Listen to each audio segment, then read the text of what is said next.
Hi, I'm Jennifer Podemsky, and I wanted to just give you a little bit of an insight to us as Native people. We don't love land acknowledgements. We don't love listening to them, and we usually don't present them in our own ceremonies or gatherings. So I wanted to offer something special, and that is an action item that will amplify your work as an ally and bring more attention to the work that I'm doing at the Shine Network, which is a not-for-profit organization serving Indigenous women in the screen sector. So we've created a course, the first one of its kind in the world. It's a cultural sensitivity course for the Canadian screen sector, and it's available for free at theshinenetwork.ca. It's called Pact, and I would love for you to take it. And that's my land acknowledgement. This is an actionable way you can showcase your allyship.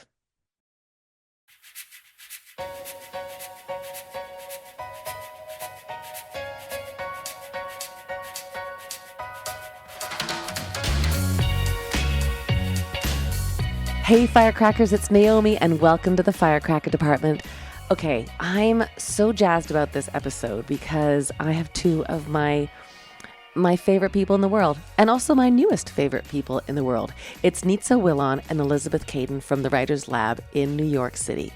Now, I would say a little over a year ago, Virginia Abramovich approached me and she said, "What are we going to do, Naomi? Look, the balance between women and male directors is completely out of whack. We got to do something to make this change." And I was like, pull up a chair at the Firecracker Department, roll up your sleeves, and let's get to work.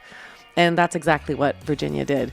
We rolled up our sleeves, and she said, one of the things I think is really important is that we bring the Writers Lab from New York City and start a chapter in Canada. She had taken the writers program in New York and was so inspired by it. And for those of you who don't know, the Writers Lab, it encourages screenwriters, specifically women and non-binary folks over 40, to get writing. So we were like, this is right in line with Firecracker Department and things that we're doing with the Trailblazer Department. So we worked really hard, along with the help of course, Liesl Lafferty, the head of our writing department, and the partnership of Leslie Ann Coles from the Female Eye Film Festival. And together, we did it. We had our first annual Writers Lab in Canada, and it was a huge success. I'm sure you saw photos over on Instagram, and we had 8 writers elevating their scripts to the next level. It was extraordinary. So all that to be said, I want to share my 2 new friends with you, Nitza and Elizabeth, because they are extraordinary artists. They are extraordinary champions of women and non-binary folks. And I know you're going to love them as much as I do. So here they are, my chat with Nitza and Elizabeth.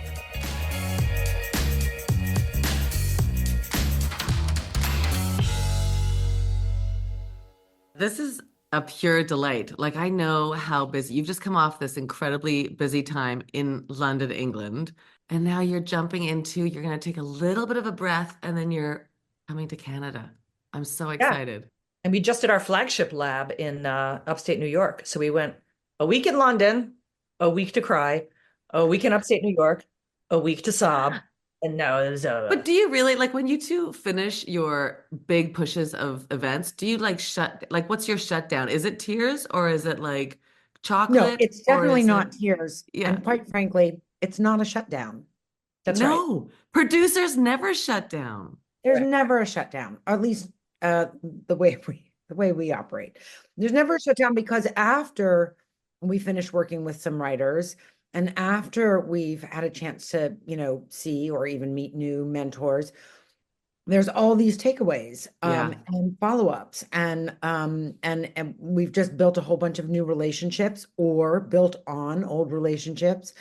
And then there's, of course, follow-up admin stuff and wrap-up stuff and planning for the next thing stuff. But there's also like a whole network of kind of stuff in play. Yeah, I get Yeah, it. but we're a small operation. So, there's not like it's not like we can delegate to a whole lot of people. We're just constantly sort of putting this hat on and then that hat on and then Yeah, it's not a shutdown, it's a shift. You want a hat changing instead of crying. Yeah, I get it. I was thinking about speaking to you both, and I was like, first of all, I felt very smug about having this much time with you because typically our meetings around the writers lab is like, go, go, go, go. Bye. exactly. I have a hard out in 42 seconds. Yeah, exactly. Everybody's got hard outs. And then when we saw each other for that little snippet of time during the Female Eye Film Festival, it was like eating and talking and indigestion. So this is real luxury to me to have this much time with you When both. talking with us, there's always indigestion. That's nice. That's your brand. That is our But I kind of thought I wanted to hear a little bit, like I wanted to hear about pre-Writers Lab and then when it launched and then après. Like before you two know each other, like I know you still do have lives outside of the Writers Lab, barely. But like Nitza, you also do voice work. You're a journalist and you do magazine and book editing.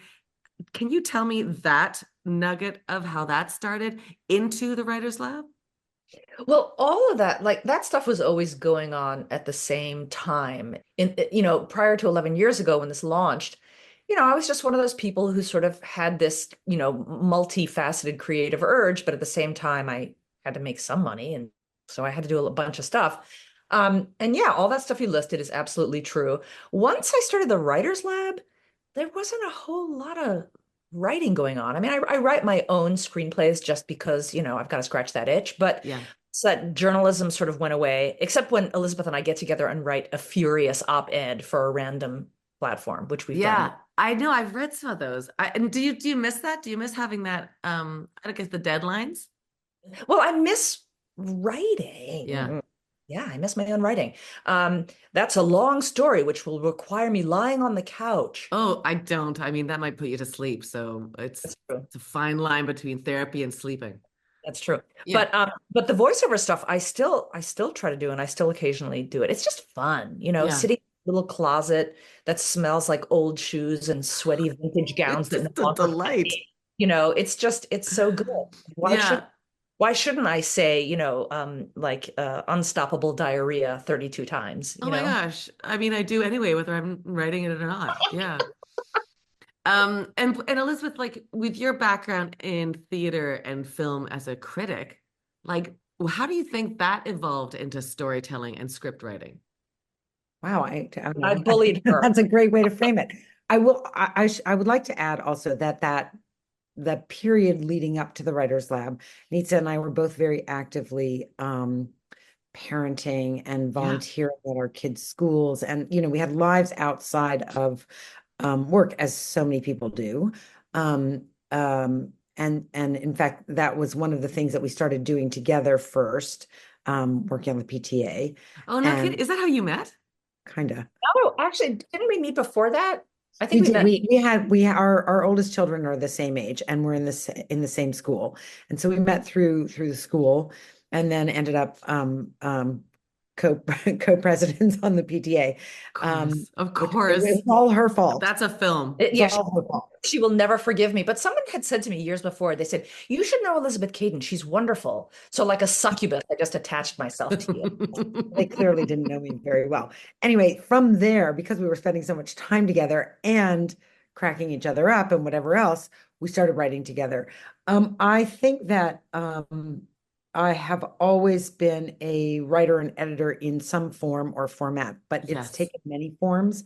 And I've not consistently, except with Nitza, really zoomed in on screenwriting, mostly because I like working with other writers. I like being sort of an editor and teaser outer and guide. I don't know if I'm not that most writers need it, but a lot of writers need something, a sounding board, some insight, some input.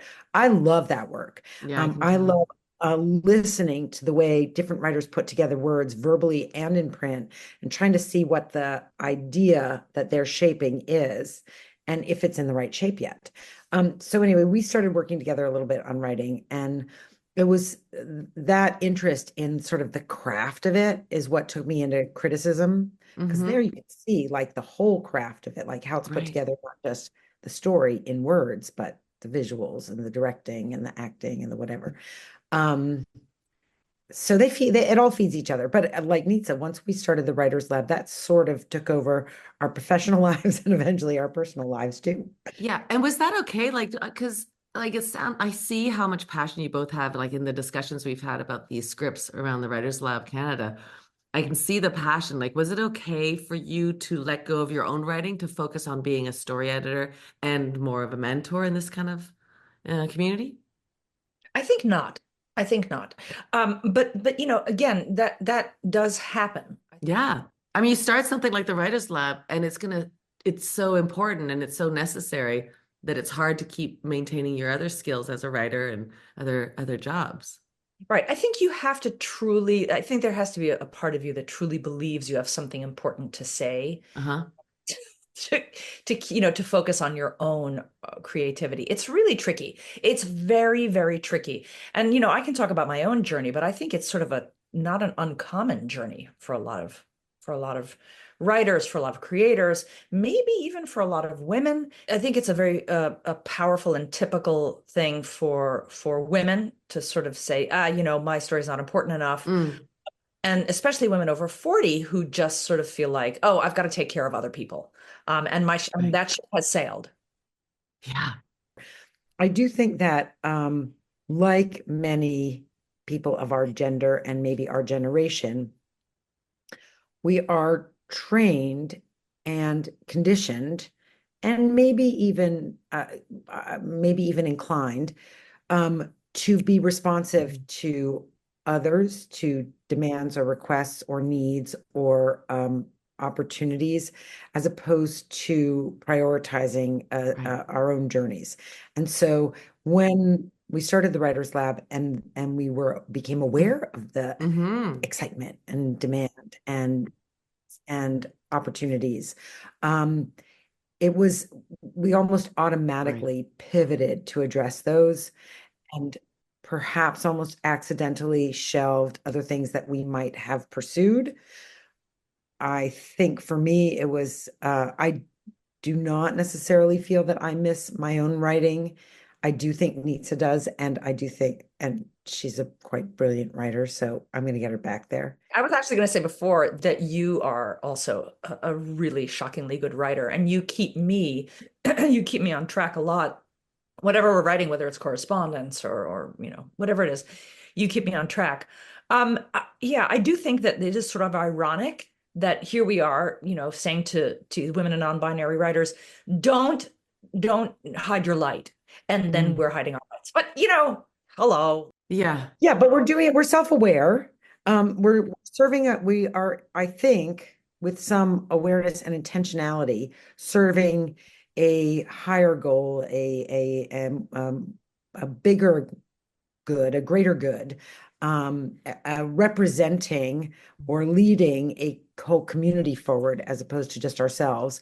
And I'm for it's been a fantastic journey. Yeah, Yeah. And I think we got miles to go before we sleep. Yeah. yeah. I mean, when it started, Writers Lab started, did you remember a time when you looked at each other and went, oh, this is bigger than we imagined? Oh yeah. Oh yeah. Oh Go. yeah. You take this. It was the first year. The first year Yeah. blew our minds. I don't think we understood what we had tapped. Yeah. Um, we basically we wrote this letter to Meryl Streep about what we were trying to start and asked for her support. And lo and behold, a check showed up at NIWIF, who are our partners, in the mail a couple months later. And we were like, oh, ignorantly, that's great. We can just do it. And so we put the call out for submissions, and we got 3,500. We had The no first year? idea the first year, Just from the 3,500. US. It wasn't an Holy international crap. call. It was Just US, it US. was features only. We got scripts we got multiple scripts from submitters. We got scripts from writers all the way up into their 80s and 90s. We got scripts No. that had been sitting in drawers for decades. There Oh were my so God. much. It It, makes it, me it, emotional. it was. We were like, holy cow, this is what's out there. Wow. Nobody's asked. We just asked, and look what comes out. And these are all women non-binary writers over 40. Yeah. We at the time, this is 10 years ago, it was exclusively women over 40 writing in English, I think in the US, feature screenplays. And Oh, we got 3,500 and we assembled very quickly everybody we knew who had script reading experience, which were a lot of people. I mean, that yeah. was our community. We had a fantastic group and we banged through, we were reading like all night, every night and having these meetings every 2 weeks. What'd you find? What'd you see? What makes sense? What's not working? Which ones? Which ones? And it was like insane and fun and crazy. But that was definitely the moment when we were like, oh, this is it. Yeah, and that was also the moment when I lost my vision completely. For real? No. It's blinding to read so many scripts But all honestly, night I think long. that my eyesight was always bad. But after that first year, I just was Yeah.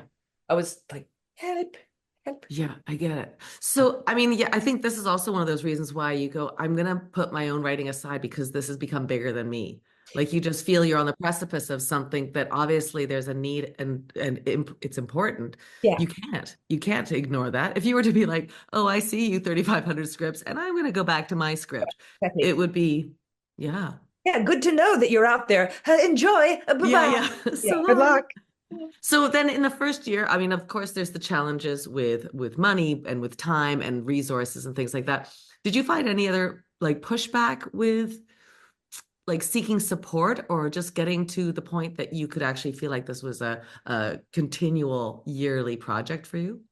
You mean pushback from sort of the world? Like, do you Yeah, mean? like challenges that you might have faced just creating this group, creating this important community. I think the challenges were always there, and it just took us a while to recognize them, and they Mhm. make perfect sense, and we should have known that they were there. However, the reality of sort of seeing them, encountering them, addressing them on a daily basis, year after year, is different from knowing they exist. Absolutely, nonprofit fundraising and management has been a challenge since nonprofits began Yeah. 80 to 100 years ago, because you have to constantly ask people for money. It is nonprofit for a reason. It is not a profit-making venture because it is artist support. On artist support, arts nonprofits in particular, there are ROIs, returns on investment, Right.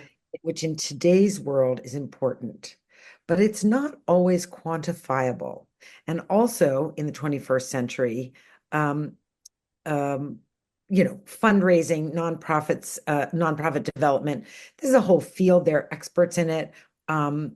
We are learning as we go. We are bringing them into our fold as we go. That's one aspect. We were not prepared to like build a nonprofit arts organization and do all of the infrastructure work that is necessary to make it successful. We had to learn that that was Mhm. part of what we were doing, that Mhm. constant fundraising, that there's constant program development, there's constant metric analysis, that there's constant everything. So that was one aspect I think we just didn't think much about in advance. Now we have to do it. Now we do it. Right. Then the other aspect is, you know, um, screenwriting in particular, it's a long and complicated process. To create any kind of screen content requires a team, generally some money, and there's a huge range, obviously, in how much that is, and also a ton of time. Like, for whatever reason, and there Mhm. are real reasons, I'm not being flip about them, although they're annoying and a little bit incomprehensible. It takes 3, 5, 7, 10, 20 years to make a darn feature or a television show to get it to audiences. It's such a long timeline. Yeah. And that's not all the writer's timeline, that's the project's timeline. We're really in the writer's part of it, but then the trajectory for any of those projects is just so long in this industry. Yeah. Yeah. That always shocks me because we're all impatient, right? Like I'm like, we have a great idea. Why aren't we just shooting this tomorrow? And with like technology as it's shifted, you actually can shoot something tomorrow, which also blows your brain. We encourage people to do that. Yeah. Yeah. Get making stuff. Did you Um, want to add something, Nitsa? Yeah, I wanted to say something else about obstacles and challenges. I mean, what's interesting is that the minute you sort of stick your head out, you are sort of a target for obstacles and challenges. Yeah. And we get a lot of questions from people in different ways about, you know, questions about gender, what we're focusing on, questions about why 40, questions about why a contest? How does that work? Are you really Hmm. doing it well? Um, questions about what we offer at the retreat, questions about other services that we offer to the wider community. I mean, again, the minute you sort of put yourself out Yeah. there, there are lots of questions about it. Yeah.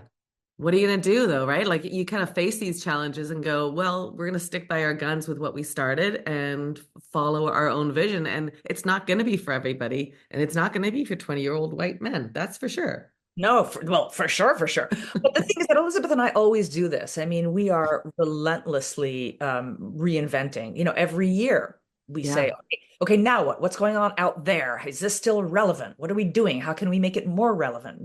Yeah. Good God, I wish we would just stop doing that. But, You can't that, help it. We used to say in our, when we have like, oh no, I've got another idea. Like, ugh, like, oh because it's no. just, Yeah. right? But it's also so exciting because you're two innovative brains that obviously spark each other too, right? So if Right. you want to stop having ideas, stop hanging around each other, really. Right. Well, yeah, it's That true. could solve our problem. Maybe if we just like that kind of thing, if we just sort of sit apart for a couple of days, maybe we'll just go, I don't think so. I have a feeling like 2 days, 3 days apart, then you'll come back and go, I got three new ideas nothing else that to say. time. Yeah. Probably. Just say it. Yeah. Did you ever think there was a moment that you're like, it's too much, we gotta pack it in? Every effing Every day or Yeah, every pretty year? constantly. Pretty constantly. Yeah. it's huge. Like It's so much work. but also like I feel I'm an empath, Naomi. You don't So say. when I say it that way, it's clear that I'm not. But Yeah. anyone that self-identifies as an empath, That's right. That's like saying I'm a Buddhist. Trust yeah, me, I just am.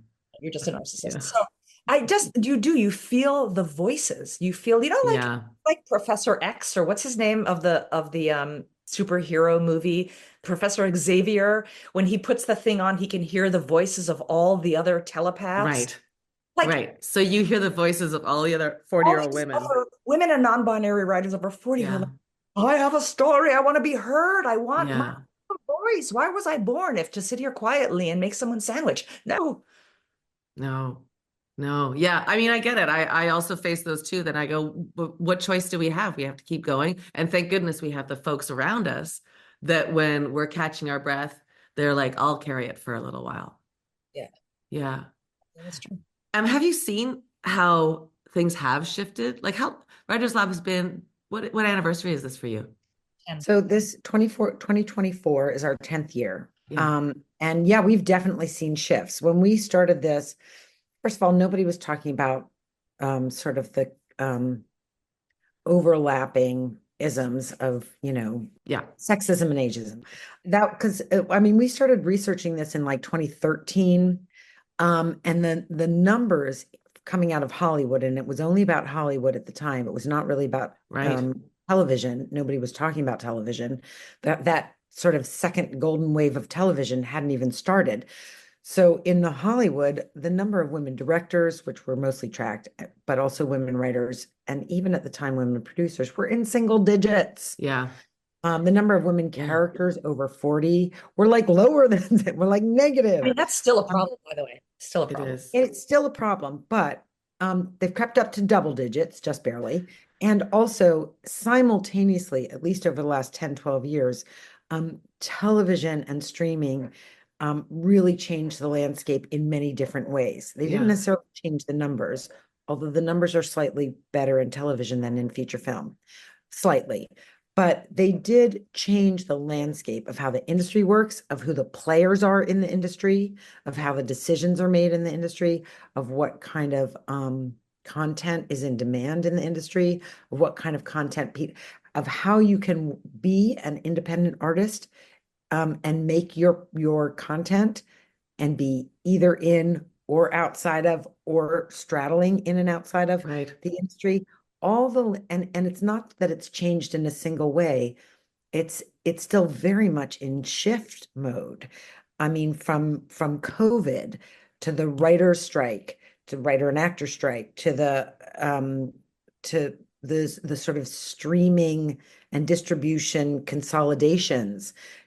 to the, the way they do metrics and make business decisions, it's all still changing. Yeah. Well, also don't forget that the Time's Up and Black Lives Matter movement Oh um, yeah. after 2014, 2015. And so that also shifted the number of schemes, as they say, across the pond in the UK. All these programs and labs and retreats and and offerings and classes and schools, they've just mushroomed. Yeah. And the awareness of marginalized or underrepresented communities in certain mainstream industries, including film and television. Unfortunately, there's sort of, it's not a zero-sum game by any stretch, but given the various schemes and sort of the limited amount of dollars allowed to flow to schemes, um, it's almost like programs are pitted against each other, which should not be the case. There's no reason for that. Yeah. How do you I'm not ragey, but I get motivated by rage. Like I get motivated like I'm really sorry about your election that's just happened. I have to say like, you Sorry. were I'm sorry, I'm Canadian. I have to say I'm sorry about it. I'm so sorry I'm but sorry. also it's reverberating. It's not gonna stop at your border. It's gonna reverberate to us. So we were texting when it all happened and uh where do you put that with your work? Like, does it motivate you? Does it flatten you? How does it hit you? Well, it did absolutely flatten me. And I mean, there are going to be, I was just reading an article about how the film business is going to change because of our incoming president. And it is going to change. Apparently, content will go more conservative. There'll be Mhm. lower tax incentives. Things are going to shift. It's hard now. It's going to get harder. And but we can take it. We can take Yeah. it. I mean, Yeah. I think I'm sort of entering that slightly nihilistic phase of, well, if it's burning, I'm gonna go get a suntan. Uh, like I I do. did find it I found a lot of solace in texting with you though, going like, we're gonna figure this out together. Like there is a level of going like, we can all just go to bed and wake up in 4 years and hopefully it'll be over, or we can just, yeah, roll up our sleeves and get to work. And I feel really motivated by watching the two of you and going like, we're not alone. That's how I feel. I mean, honestly, I'm not going to voice my existential, sorrow. There's a lot of it, but Yeah. I wasn't raised that way. Yeah, I get it. Me too. Yeah. What you have to, as I remember hearing from my mother, what my grandmother used to say, because they are survivors of World War II, and there's the expression "nur voorwaarts," which means always forward. What language is that? It's probably Yiddish or something, or Yeah, noch vorwärts. That's beautiful. it's really unattractive. Always forward is better, Yeah. but I still hear it in my head, and maybe the ugliness makes me go, "Oh yes, I've got to move." Yeah. My father, a Lithuanian guy, used to say onwards and upwards. I have that feeling too. Yeah. Same thing. Yeah. Well, the other thing that's interesting, you did mention, rage. And the truth is, I feel like maybe, I don't know if Nitza has noticed this as well, but more and more in the last few years at our labs or within our community, I feel like I'm hearing women use words like rage and Mm. anger. Um, and I think it is maybe historically, culturally, it's not been super acceptable for women to express that or Mm. even to feel that or even to experience it. Um, and I feel like now women are owning it more and Hmm. using it to motivate and mobilize them to use their voices and their skills and what to do the things that they see not being done or they think should be done or they put off doing because they thought they had to be or do something Right. else. And I think as a collective, as a global force, that could be really positive. Yeah. Yeah, I Yes. don't think you can use rage for good. I Yeah, think. sure. Yeah, look at Wonder Woman.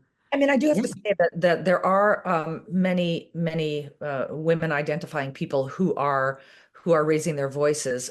It's not always in support of other women, though. She said, making a veiled reference to the people who voted in someone who will do nothing but evil for women. So Hmm. one part of the work we do is to, yes, raise your voice, but who for? Yeah. It's Yeah. And I also think like looking at your organization too, and similar to Firecracker Department, like if you don't have the energy to do it for yourself, you can usually find the energy to do it for other people. Do you know? Like if I can't write my script, I could call you too and say, "Hey, can I offer my services?" Like there's always a way of supporting without having to be the only engine that's moving things forward. I see that for the Writers Yes, Lab a lot. 100%. But I also think there's a way in which we talk about this a lot to our writers. How can you diversify? How can you feed that hunger, that need, that art, that creativity, without seeing it sort of as this kind of, you know, a single thing. There's only one thing I can do. I only have one feature in me, you know. Hmm. There are so many ways, whether it is working on someone else's project or writing an article or going out and I don't even know these days, people are making content all over the place. Yeah. Go film your cat and do a cat voice. Do like, people are doing it all the time. There are ways to make stories, make visual stories um, that, a lot of people don't think about. And so that's some of what our messaging is. Yeah, I love that. The diversifying is a really, I think, one of the keys to success in our industry. Like if you're like, I have my one feature and I'm just gonna focus on that, I think then what do you do when they say no? Well, and I think it's a good reminder of the primal function of storytelling, which Mhm. is that especially in dark times, despairing times, or just times when there's for anything, they're a way for people to connect with each other. Yes. And increasingly, the 21st century is looking kind of bleak. And I think any ways that people can connect with each other benefits those people who are connecting, and by extension, benefits people beyond them. Yeah, I love that. So Yeah, what, and I also think you look at our parents, look what they lived through. They're yeah. probably like, welcome to the bleak that we've gone through. Like, I think everybody will just turn over and again, we'll survive, it'll be okay, but we can't give up the fight. Nope. Yeah. So do you have like a personal story with the Writers Lab that might have given you the extra spark of like, this is so worthwhile. This is something we have to keep doing. So many. I don't even know what Yeah. it. These retreats, I mean, I have to like get my script done so that I could submit just to hang out with this, or maybe I'll do craft services and just support. I just sound the retreats just sound fantastic. I can't wait till Canada has one. We'll do one in Ontario. Yeah. Well, I will say every year when we do the flagship lab, and I guess similarly when we were in the UK a couple of weeks ago, and that was the first time that we had gathered writers we had worked with in person beyond the flagship lab for an event. And I'm just always surprised by sort of the energy. So there's always at least some percentage of people who bring a kind of like woohoo, and there's always some people who bring a kind of energy that's like hug, and then Yeah. there's always some people who bring an energy like whatever it is. It's a combination of kind of, dare I say, effusions that never ceases to surprise me. And it is a big kind of uplift. Um, Mhm. I will say, I guess I should keep this in the cone of silence, but maybe not. I mean, Um, this isn't the place if you want to go to silence. the last night of our flagship lab, we shelved the end of our programming in order to play a game. The writers, the mentors, and it was hilarious. And so, This is not in the code of silence. This is great. I love this no, stuff. no, I'm announcing it. Right. I mean, I don't know if we're whatever, if we were going to be like all secretive about it. I think not. I can't think why. Anyway, we played running charades. We divided it into two games. I love these so much. There was a lot of running, there was a lot of gesturing, there was a lot of cracking up, and it was nutballs, dare Yeah. I say. Um, and it's the first time we've done that. Oh my gosh. And again, it like just what a gift. I love that game. I've played it at my friend's place in Los Angeles, and it is the most fun. People suddenly become team players. They suddenly become children, and it's play. It's just play, play, play, play, play. It's so fun. Exactly.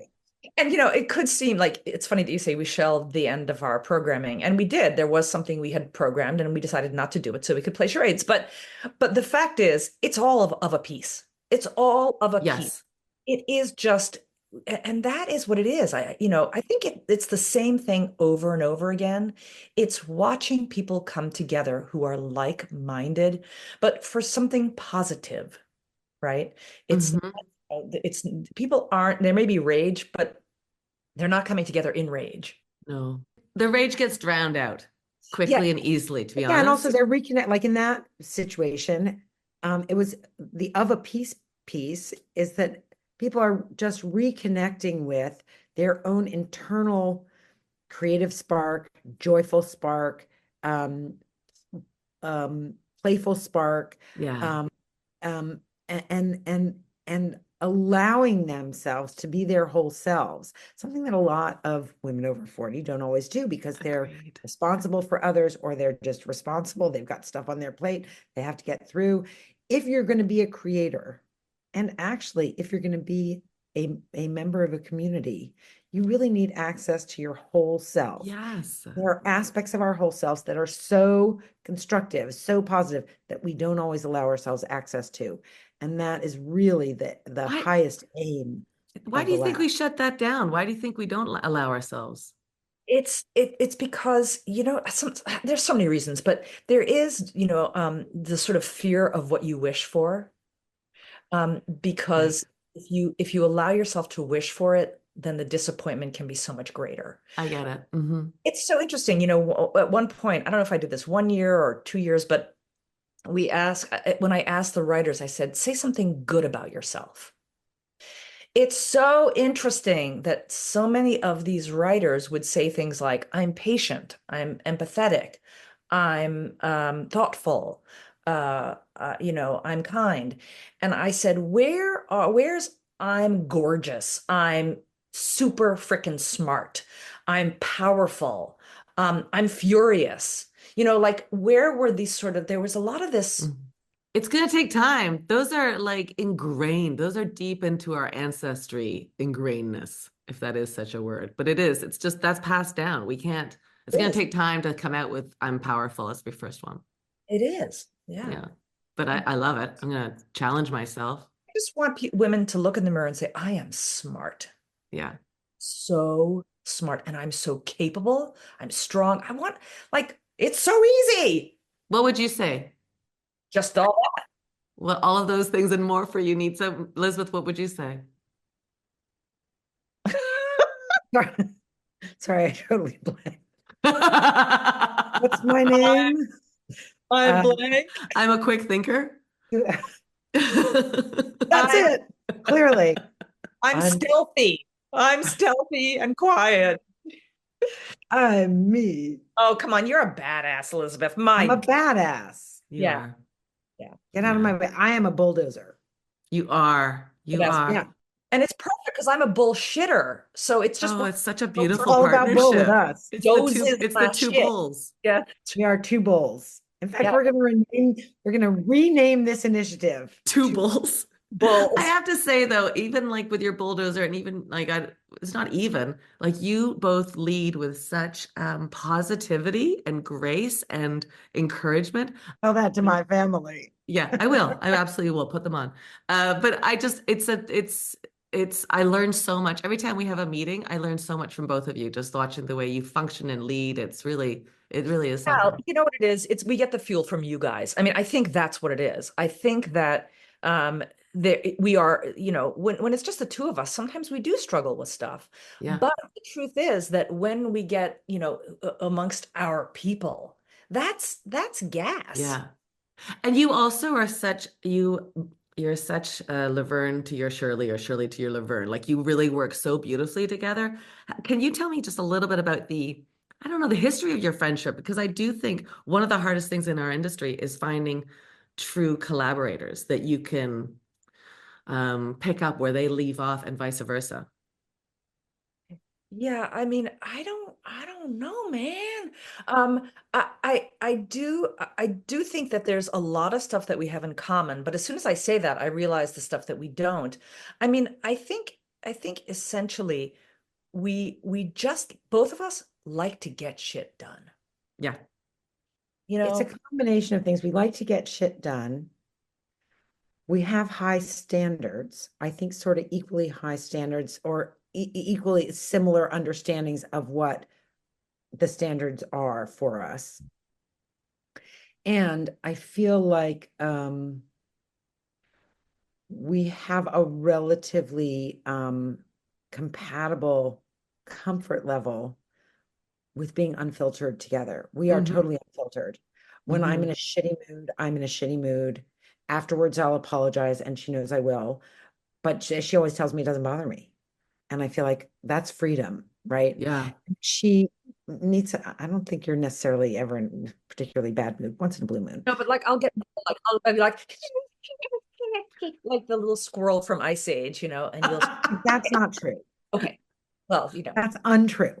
But I mean, she's got other tendencies, but we are equally comfortable with, for whatever reason, with all sides of each other. And I think that's just luck. Yeah. We found each other.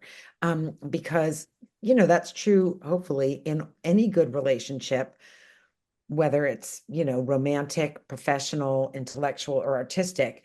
And that is a uniquely hard thing to find in the world.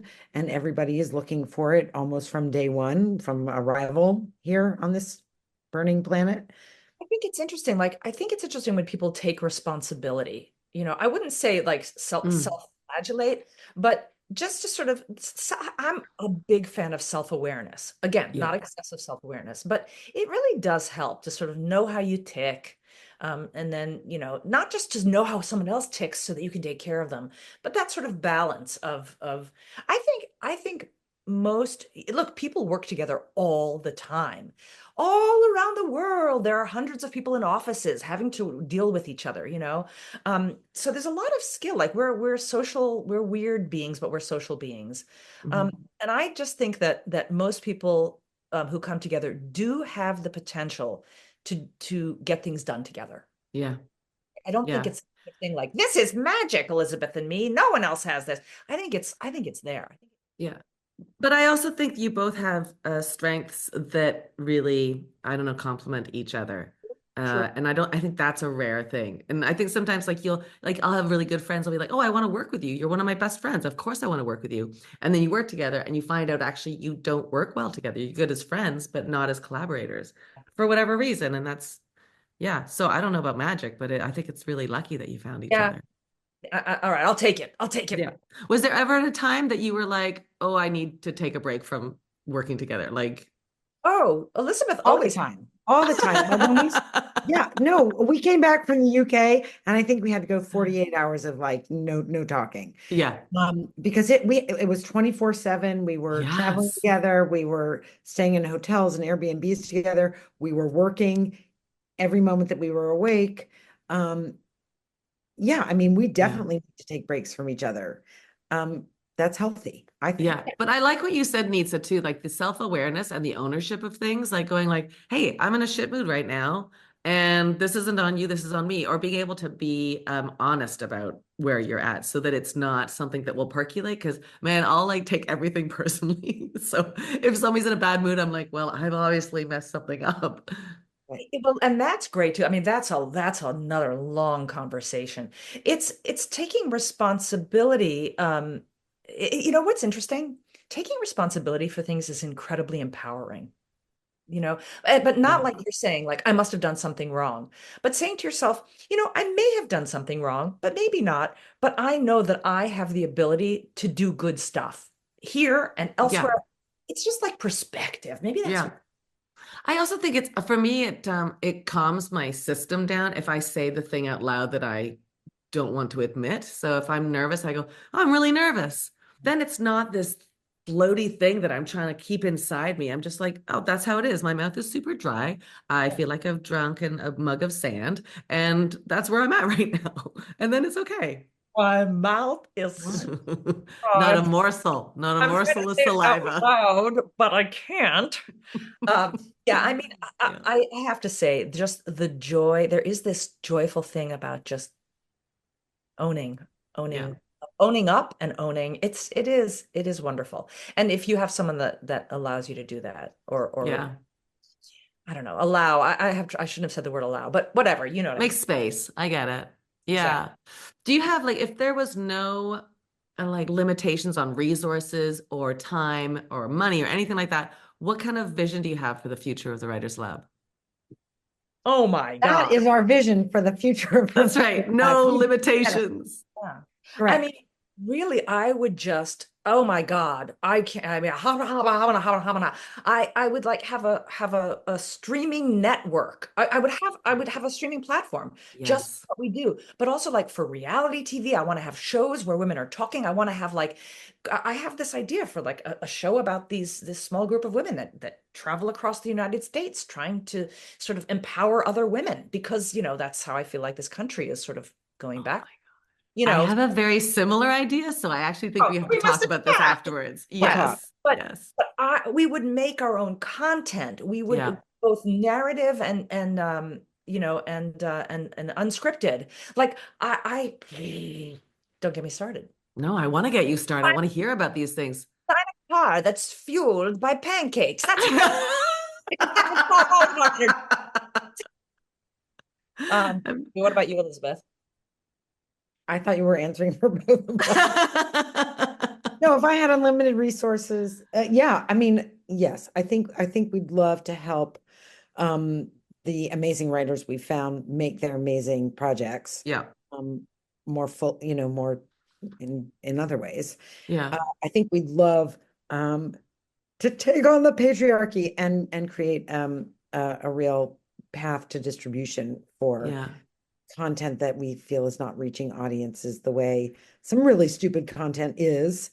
And you know, pie in the sky stuff, but there are rungs on those ladders that Yeah. are maybe not so pie in the sky.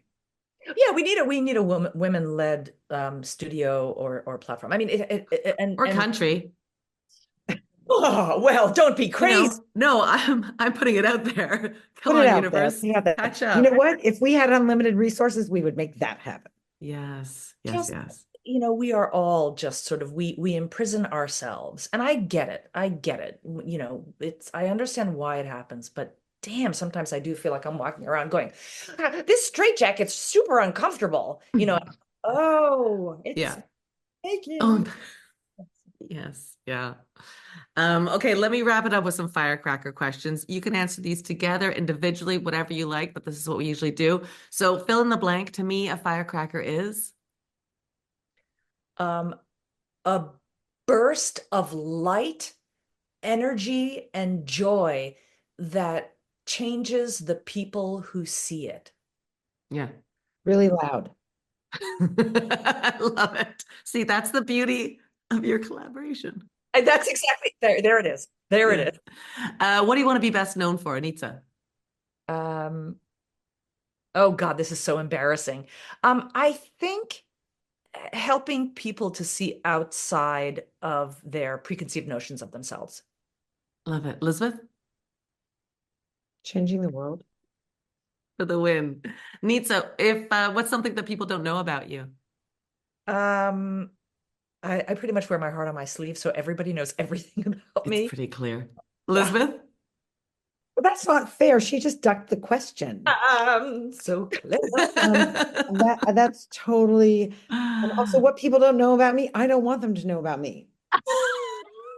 That's right. That's right. What's something that you haven't done but you know you need to do? Oh. Oh, geez. What? Elizabeth, do you have the answer? I have her answer. Tell me what you think she's going to say. Say it at the same time. 1, 2, 3. Finish your script. Yeah. Yeah. Yeah.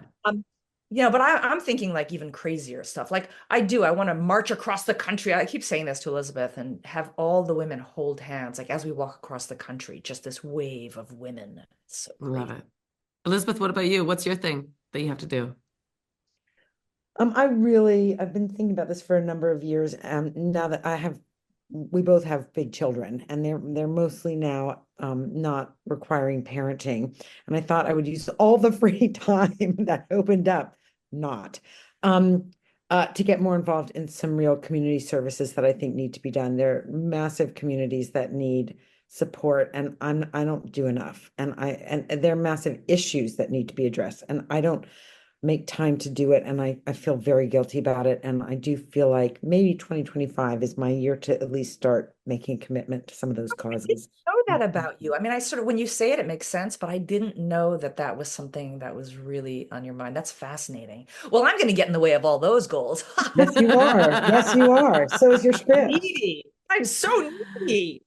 Name a firecracker in your life, somebody that you can shine a light on. Just one. I know it's hard, but just one. Oh, my daughter.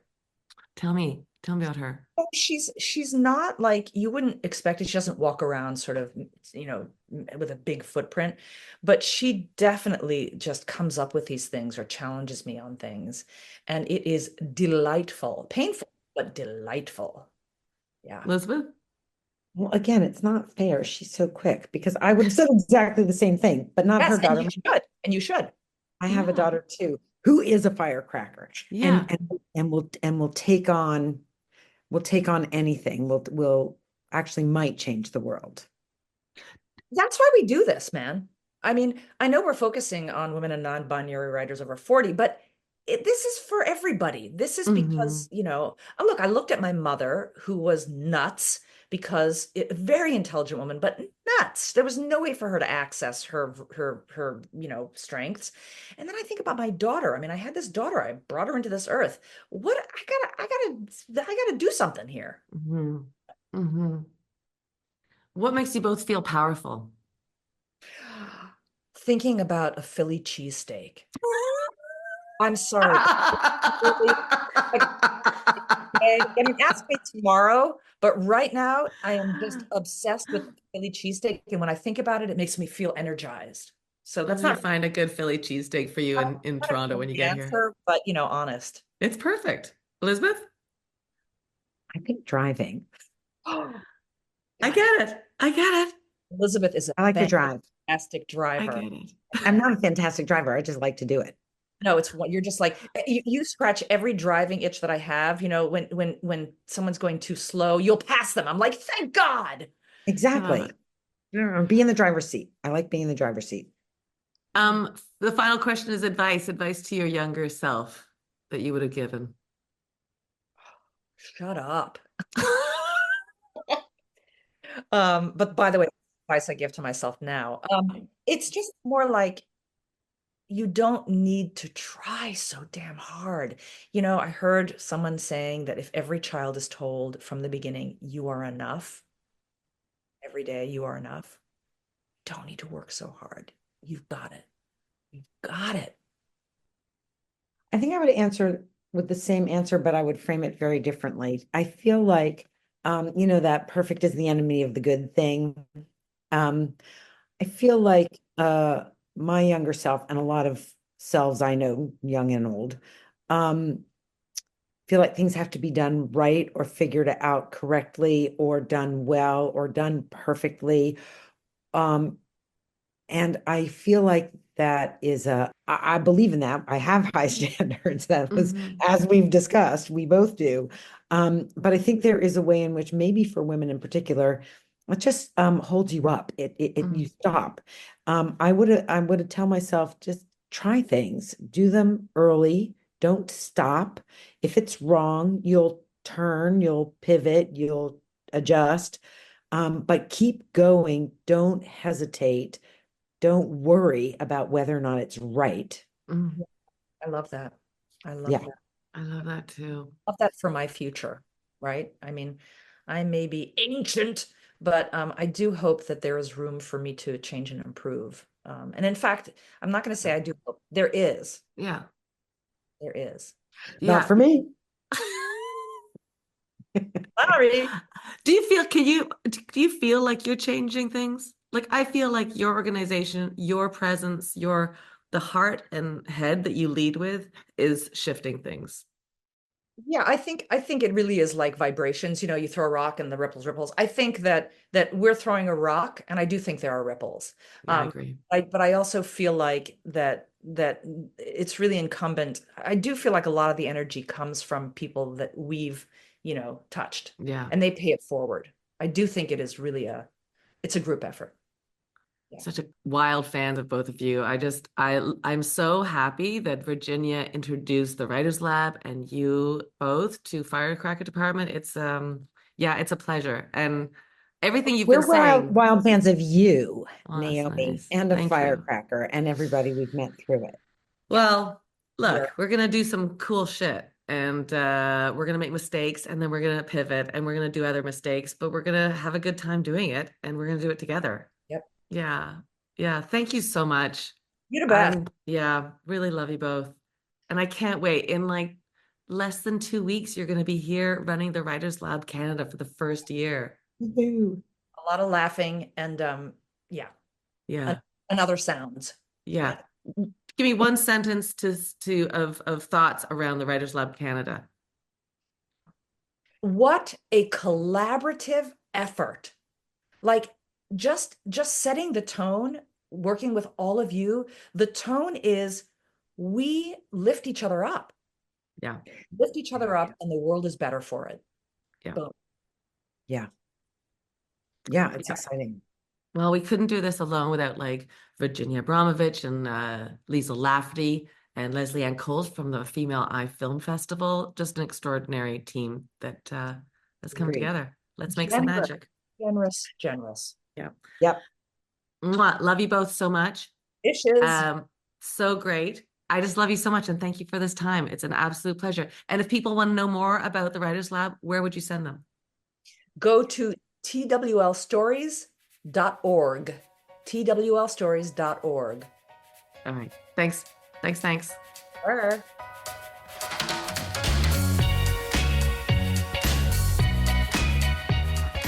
Don't forget to go on over to our website, firecrackerdepartment.com, to check out all the events, all the departments, all the Firecracker things that are happening, and get involved. There's always room for you at the Firecracker table, so just pull up a chair. While you're at our website, why not subscribe to our newsletter? It's the best way to keep in touch with all the things that are happening. I promise you, we don't send too many newsletters out, but we just keep you in touch. You're welcome. Thank you so much to the entire podcast team. That's Pau Carenza, Jen Rowley, Rebecca Gismondi, Aislinn Paul, Angela Ray Murdoch, Jody Quine, who also does our websites. Thank you very much. And of course, our actioneers, Pau Carenza and Veronica Martin.